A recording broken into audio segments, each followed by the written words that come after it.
এই পবিত্র মাসে আল্লাহ তাআলা আমাদের আল্লাহ সচেতনতা বৃদ্ধির জন্য এ মাসে আমাদের জন্য সিয়ামকে তিনি ফরজ করেছেন। আল্লাহ তাআলা ইরশাদ করছেন, ইয়া আইয়ুহাল্লাযীনা আমানু কুতিবা আলাইকুমুস সিয়াম কামা কুতিবা আলাল্লাযীনা মিন ক্বাবলিকুম লাআল্লাকুম তাত্তাকুন। অর্থাৎ ওহে বিশ্বাসীরা, সিয়ামকে এ রমাদান মাসে তোমাদের জন্য অবধারিত করা হয়েছে, যেমনিভাবে তোমাদের পূর্ববর্তীদের উপরও এই সিয়ামকে অবধারিত করা হয়েছিল, যাতে করে তোমরা আল্লাহ সচেতন হতে পারো। এই আয়াত থেকে বোঝা গেল, এই পুরো রমাদানুল মুবারকে যে আমরা সিয়াম উদযাপন করি বা সিয়াম পালন করি, এই সিয়াম বা রোজা পালনের মূল উদ্দেশ্য বা প্রাইম অবজেক্টিভ হচ্ছে আল্লাহ সচেতন হওয়া। এই সিয়াম আমাদেরকে আল্লাহ সচেতন বানায়। এই সিয়াম আমাদের মধ্যে এই ফিলিংস, এই ভাবনা, এই চিন্তা বা এই চেতনাটা নিয়ে আসে যে আমরা এটা ভাবতে শুরু করি যে Allah is watching me, Allah is observing me, Allah আমাকে দেখছেন। এই চিন্তাটাকে, এই সেন্সটাকে, এই ফিলিংটাকে ডেভেলপ করার জন্যই আল্লাহ তাআলা এই মাসে সিয়ামকে আমাদের উপর ফরজ করেছেন, এবং সেটাই আল্লাহ এই আয়াতের শেষাংশে বলছেন, লাআল্লাকুম তাত্তাকুন, যাতে করে তোমরা আল্লাহ সচেতন হতে পারো।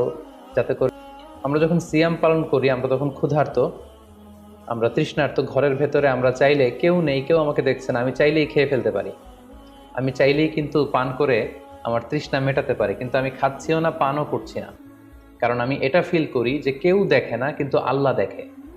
পৃথিবীর কেউ আমাকে দেখছে না, দরজা বন্ধ করে, জানালা বন্ধ করে, ফ্রিজ থেকে ঠান্ডা পানি বের করে, শরবত বের করে আমি কিন্তু ঘরের ভেতরে যখন একা একা থাকি, আমি খেয়ে আমার তৃষ্ণা নিবারণ করতে পারি। কিন্তু এটা আমরা কেউই করি না, কারণ আমরা ফিল করি যে পৃথিবীর কেউ যদি নাও দেখে, আল্লাহ সুবহানাহু ওয়া তাআলার চোখে কিন্তু আমরা ফাঁকি দিতে পারছি না। হি ইজ ওয়াচিং মি, তিনি আমাদেরকে দেখছেন।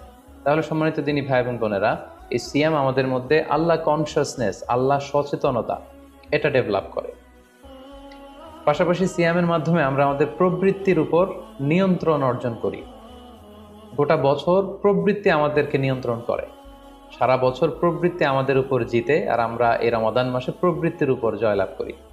যেমন পুরো বছর ব্যাপী আমার যখন ক্ষুধা লাগে আমি খাই, তৃষ্ণার্ত হলে পানি পান করি, আমার কামনা জাগলে সেই কামনা আমি পূরণ করি। কিন্তু রমাদানে ক্ষুধা লাগলে কিন্তু আমরা খাই না। তৃষ্ণায় গলা ফেটে যাচ্ছে, তৃষ্ণায় গলা কাঠ হয়ে যাচ্ছে, কিন্তু এক ফোঁটা পানি আমি পান করছি না।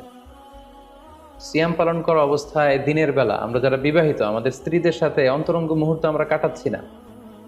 তার মানে আমার যেটা মন চাচ্ছে, আমার যেটা ডিজায়ার, আমার যেটা ডিমান্ড, সেটা আমি ফুলফিল করছি না, অর্থাৎ আমার প্রবৃত্তিকে আমি নিয়ন্ত্রণ করি।